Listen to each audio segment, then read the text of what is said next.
cabin air filter replacement on Audi 2012.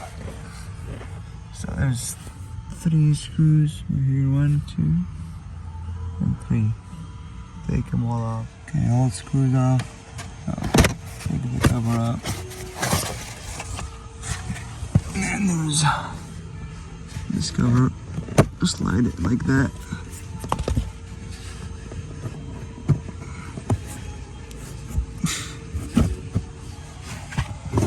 Take the old filter out. Okay, make sure you put it sideways like that.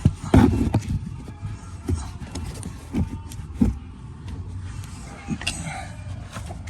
Put the cover back.